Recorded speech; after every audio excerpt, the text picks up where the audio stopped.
9 medical colleges का उद्घाटन किया। उसमें से एक मेडिकल कॉलेज वीरांगना अवंतीबाई लोधी जी के नाम पर भी है।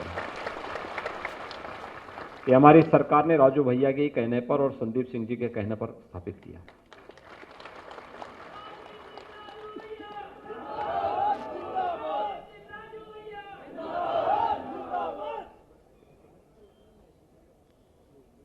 एटा में कोई मेडिकल कॉलेज की बात करता था क्या?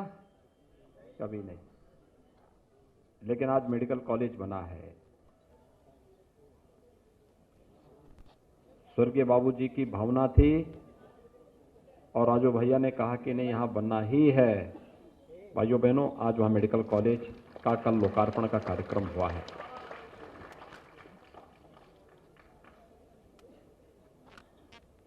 हम लोगों को प्रदेश में 3 महिला पीएससी बटालियन की स्थापना करनी थी।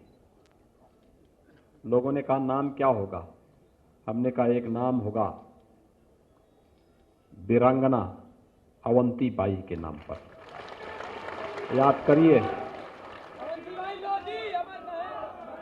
बदायूं का जो केंद्र बना है वह अवंतीबाई जी के नाम पर ही बनाया गया है। पीएससी की महिला बटालियन का नामकरण।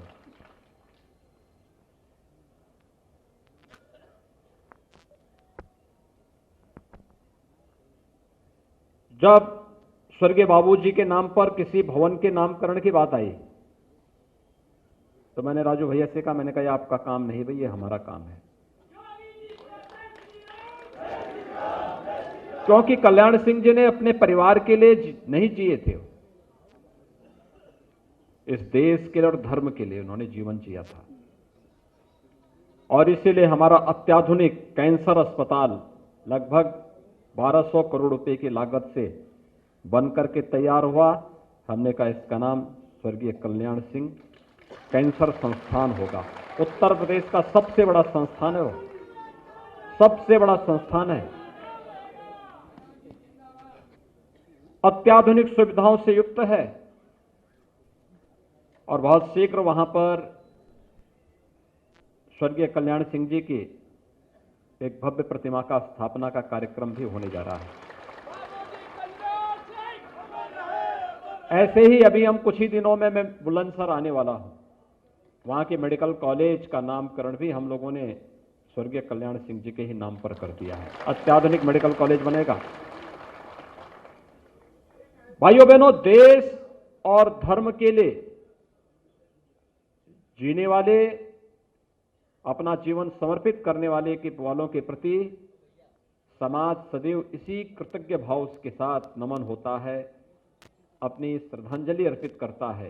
और स्वर्गीय बाबूजी के प्रति समाज का, सरकार का यही श्रद्धांजलि है। आज आप सब यहां पर आए हैं।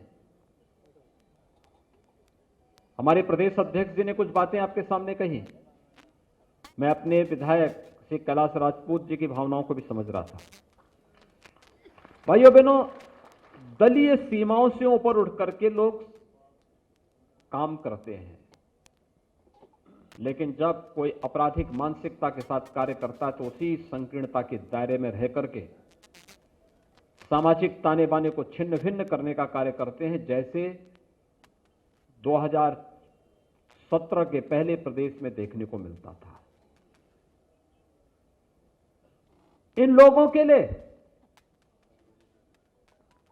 समाज मायने नहीं रखता, देश मायने नहीं रखता। ये देश की कीमत पर राजनीति करते हैं। ये लोग सामाजिक ताने बाने को छिन्न भिन्न करते हैं और जब पर्व और त्योहार आता है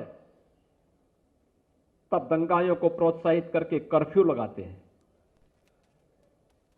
यही तो होता था 2017 के पहले प्रदेश में। शिक्षा को लेकर के, कभी क्रय को लेकर के, कभी किसी अन्य चीज को लेकर के मैं इनसे कहता था कि अरे पहले कोरोना से बचाओगे कि कोरोना से बच जाएगा, कोई दिक्कत नहीं, लेकिन अब किसानों का क्रय भी होना चाहिए। यानी एक तड़प है समाज के लिए, तब ये चीजें होती हैं। भाइयों बहनों, क्या इस प्रदेश के अंदर कांग्रेस को, सपा को और बसपा को शासन करने का अवसर नहीं मिला था क्या? और क्या उनकी जिम्मेदारी इस प्रदेश के प्रति नहीं थी? और एक दिल्ली वाले हैं, वे तो दिल्ली से यूपी बिहार वालों को ही भगा दिए थे। आज कह रहे हैं हम ये फ्री देंगे, वो फ्री देंगे।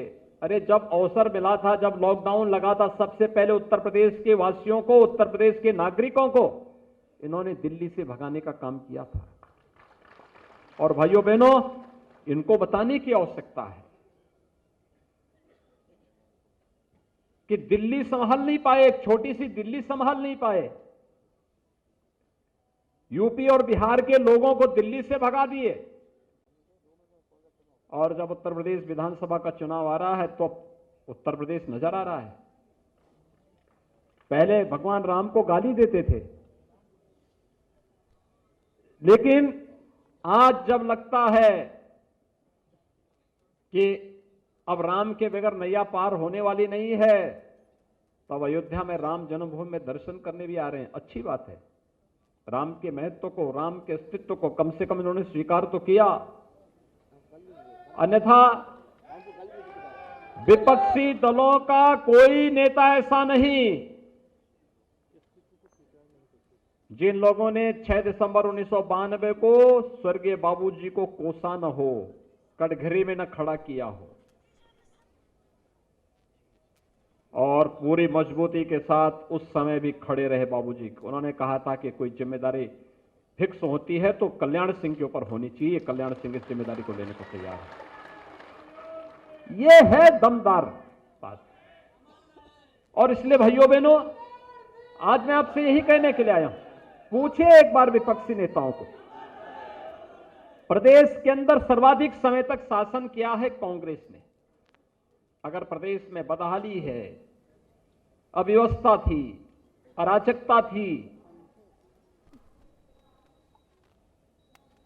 गरीबी थी, इसके जिम्मेदार ये लोग हैं। सबसे अधिक समय तक कांग्रेस को शासन करने का अवसर प्राप्त हुआ। उसके बाद समाजवादी पार्टी और फिर बहुजन समाजवादी पार्टी। इन लोगों से पूछा जाना चाहिए कि आखिर उस कालखंड में इन्होंने अगर प्रदेश के हितों के लिए कुछ किया होता, अलीगढ़ के तालों के लिए, हापुड़ के पापड़ के लिए, रामपुर के चाकू के लिए, बरेली के चूड़ी के लिए इन्होंने कुछ किया होता, तो भाइयों बहनों, प्रदेश का नौजवान पलायन करने के लिए मजबूर नहीं होता। हमारी सरकार ने किया, प्रधानमंत्री मोदी जी के मार्गदर्शन में एक जनपद एक उत्पाद, और आज तो अलीगढ़ में डिफेंस कॉरिडोर का भी एक केंद्र स्थापित होकर के वहां तेजी के साथ रोजगार का सृजन भी होगा, आगे भी बढ़ेगा। स्वर्गीय बाबूजी जब मुख्यमंत्री थे, उन्होंने ताला नगरी के रूप में वहां एक व्यापक निवेश करवाया था, अलीगढ़ को पहचान दिलाई थी। हार्डवेयर के क्षेत्र में आज भी अलीगढ़ का कारीगर बहुत अच्छा काम करता है। सपा ने क्या किया, कांग्रेस ने क्या किया, बसपा ने क्या किया, इनसे पूछा जाना चाहिए।